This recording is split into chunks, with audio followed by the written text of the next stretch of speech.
So apparently Missingno is still causing problems in Pokemon Sun and Moon over 20 years later from its first appearances in Generation 1. That being said, before I continue on, I'm no computer expert and I'm definitely not calling out anyone in this YouTube video about the videos that they make. More power to them. I have to say that there's almost no way possible to get Missingno from your Generation 1 games over to Sun and Moon, or any generation for that matter. So what ended up happening is that there was a Twitter user named BlazeVor who showed the Missingno glitch and other Pokemon nicknames through the Pokemon Transporter in Generation 1. And basically what ended up happening is that the names of the Pokemon just moved over one slot. The Transporter messes with the nicknames, rebranding your catches Missingno, and messes with the names being pushed right. Okay, nothing advanced, nothing huge.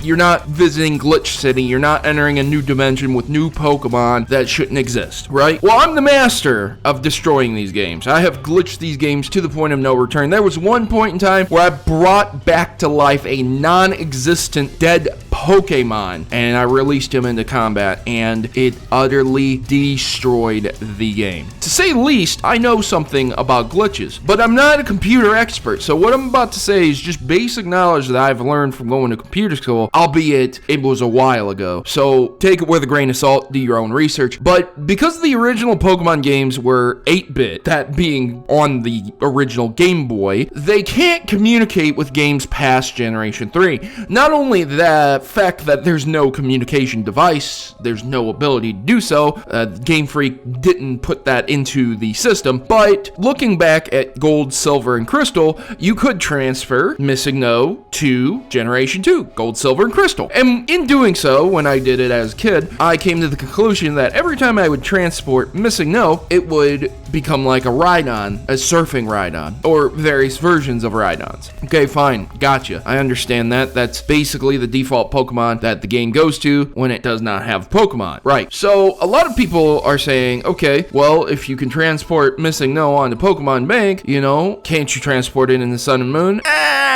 See, when you transport Missingno from a different game, you're changing the coding because it's not the original thing. When you transport a Pokemon, you're taking it out of the box and you're saying, hey game, there's an open slot to store a Pokemon here. The same principle with hard drives. You can't delete something off a hard drive forever, permanently, unless you use shredding programs and stuff like that. But essentially, if you just click delete, it doesn't delete the thing off of it. It just tells the hard drive to remove it from your site and say that you can store something over top of it. That's the same way that it works with Pokemon. When you transfer a Pokemon to Pokemon Bank, it doesn't delete the Pokemon, it just removes it from your site and allows you to store something on top of that. That being said, that means that when you transport a Pokemon, you're not transporting the Pokemon. The Pokemon is not literally being pulled off of your game, but rather copied into a computerized system that clones the exact moves, stats, numbers, ode to, whatever else needs to be copied over into its own set of data. That is how a 32-bit version looking Groundon can be copied over into multiple generations and end up on Pokemon Bank. That's how it works. That's how it happens. Makes sense, right? But you see, 8-bit can't really communicate with the 16-bit onwards. So when we're talking about transporting some 8-bit Missingno to Ruby, Sapphire, whatever, and onward, that just doesn't work. The game doesn't see it properly. And hence, what we have here is the results of that. So if you try to put it into the Pokemon Bank, you're gonna have a bad time. But it's not because the Pokemon itself is glitching out the bank, it's that the bank doesn't know what Pokemon to address for that Pokemon because it's a Missingno and it hasn't been programmed. And hence, why it tries to change the name and address it and put it there. And that's why it moves names out of the way and things like that. Again, I'm not a computer expert. I could be 100% wrong and I accept if I am. But this is my theory, hypothesis, you could